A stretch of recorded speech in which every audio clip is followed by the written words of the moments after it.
जय श्री कृष्ण। जय श्री हरि। मकर संक्रांति का पर्व भारत, नेपाल सहित विश्व के विभिन्न भागों में मनाई जाती है। धार्मिक, आध्यात्मिक, वैज्ञानिक एवं सांस्कृतिक दृष्टिकोण से इसका विशेष महत्व है। भारत के विभिन्न राज्यों में यह पर्व विभिन्न नामों से एवं विभिन्न प्रकारों से मनाए जाते हैं। बिहार में इस पर्व को मकर संक्रांति, तिला संक्रांति, उत्तरायण, माघी पर्व, खिचड़ी आदि के नाम से भी जानते हैं। आज हम मकर संक्रांति के विभिन्न पहलुओं पर प्रामाणिक तथ्य प्रस्तुत करने जा रहे हैं, जो आपको YouTube या अन्य सोशल मीडिया पर कहीं नहीं मिलेगा। आज हम जानेंगे कि मकर संक्रांति का ज्योतिषीय आधार क्या है, मकर संक्रांति पर क्या खगोलीय परिवर्तन होते हैं, मकर संक्रांति की तिथि 14 से 15 होने का क्या कारण है, मकर संक्रांति का क्या इतिहास है, इसे कैसे मनाना चाहिए और इस दिन क्या क्या करना चाहिए। मकर संक्रांति का पर्व सूर्य के दक्षिणायन से उत्तरायण होने के उपलक्ष्य में मनाया जाता है। मकर रेखा पृथ्वी के दक्षिणी गोलार्ध के भूमध्य रेखा के समानांतर 23, 26, 22 दक्षिण अक्षांश पर पूर्व से पश्चिम एक सीधी रेखा है। भारतीय खगोल विज्ञान के मानक के अनुसार मकर संक्रांति की तिथि इसी से तय होती है। पृथ्वी के अपनी धुरी पर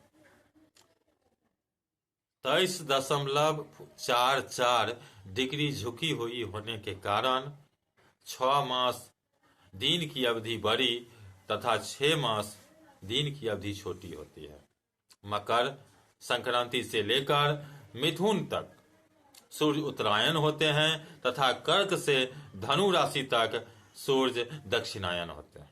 मकर संक्रांति से उत्तरायण होने के कारण भारत सहित उत्तरी गोलार्ध में दिन की अवधि बढ़ने लगती है, जिसके कारण ठंड में कमी आने लगती है।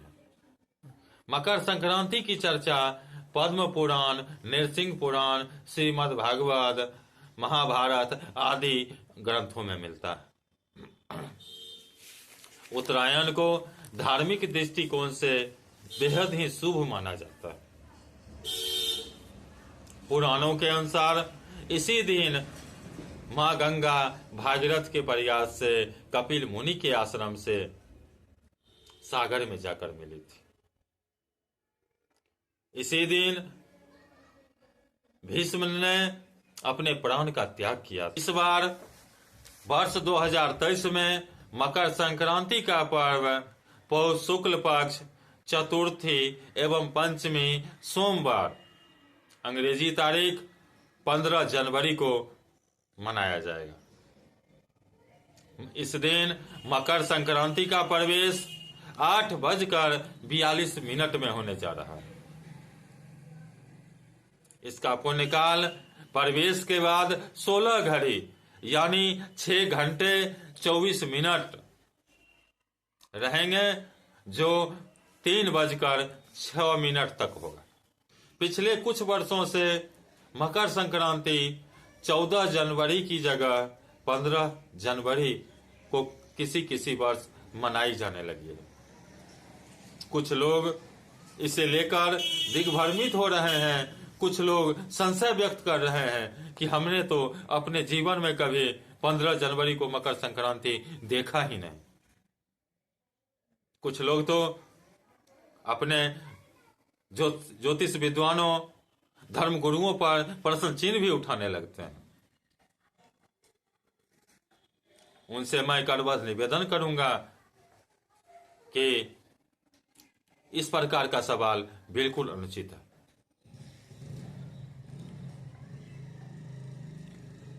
ज्योतिष में किसी भी पर्व त्योहारों का निर्धारण ज्योतिषीय गणना के अनुसार होता है। हमारे हिंदू धर्म में किसी भी पर्व त्योहारों का निर्धारण हिंदी तिथि वर्षों के अनुसार किया जाता है और कहीं ना कहीं अंग्रेजी वर्ष और हिंदी वर्ष में किंचित भिन्नता है जिसे हमें समझना होगा। अंग्रेजी वर्ष एवं सूर्य के परिभ्रमण के मध्य 20 मिनट का प्रति वर्ष अंतर होता है, यानी प्रति वर्ष 20 मिनट समय आगे बढ़ जाती है, जो करीब 70 से 80 वर्षों में एक दिन का रूप ले लेता है। इसे समझने के लिए हमें कुछ इतिहास के पन्ने पलटने होंगे, इतिहास की जानकारी लेनी होगी, तभी हम जान पाएंगे कि वास्तव में क्या सदैव 14 जनवरी को ही मकर संक्रांति मनाई जाती थी। 7वीं सदी में राजा हर्षवर्धन का जब आप इतिहास पढ़ेंगे, जिनका कार्यकाल 606 से 647 ईस्वी तक माना जाता है, तो आप पाएंगे कि उनके कार्यकाल में मकर संक्रांति 24 दिसंबर को मनाई जाती थी।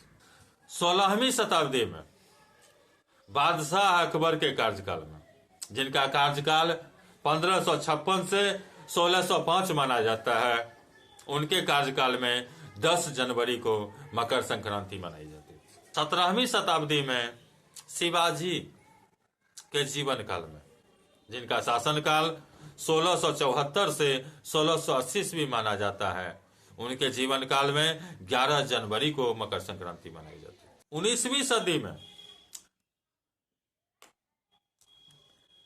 स्वामी विवेकानंद, जिनका जन्म 12 जनवरी 1863 को हुआ था, उस दिन मकर संक्रांति का पर्व था। 1902 ईस्वी में पहली बार 14 जनवरी को मकर संक्रांति का पर्व मनाया गया। उससे पूर्व 13 जनवरी को मकर संक्रांति का पर्व मनाया जाता था।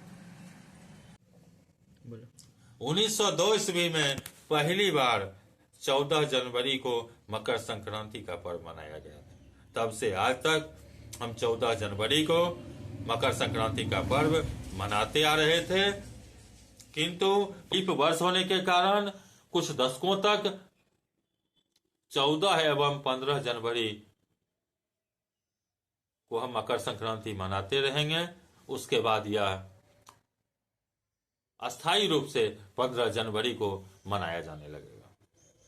अब हम बात करेंगे कि मकर संक्रांति कैसे मनाना चाहिए और इस दिन क्या क्या करना चाहिए। मकर संक्रांति के दिन स्नान एवं दान का विशेष महत्व है। इस दिन तिल, घी, मूंग का खिचड़ी, उड़द की खिचड़ी, कंबल आदि दान करने का विशेष महत्व है।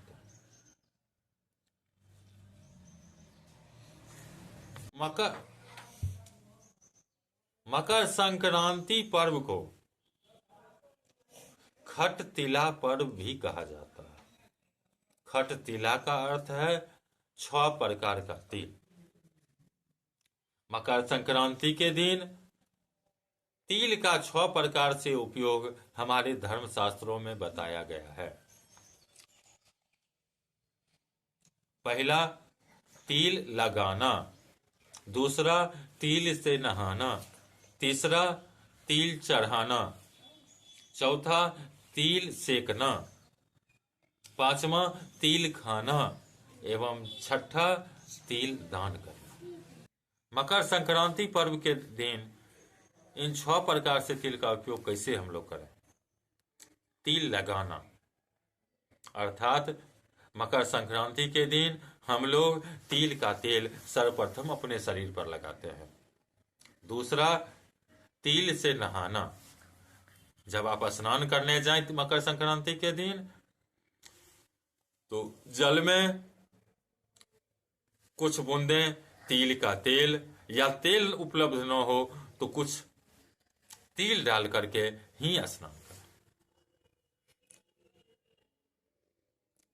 तीसरा, तिल सेकना, जिसे तापना भी हम कहते हैं। हमारे यहाँ भी परंपरा है कि तिल के पौधों, सूखे हुए पौधे जिनमें कुछ मात्रा में तिल होता है, उसे जलाकर हम लोग हाथ सेकते हैं, शरीर को सेकते हैं। अगर वो उपलब्ध नहीं हो तो किसी भी आग में थोड़ी मात्रा में तिल डालकर अपने शरीर को सेकें। चौथा, तिल चढ़ाना। तिल से हम लोग स्नान के बाद पितर को तर्पण करें, देवताओं को चढ़ाएं। हमारे मिथिला में तिल, चावल और गुड़ अभी भी देवताओं को चढ़ाने का परंपरा विद्यमान है।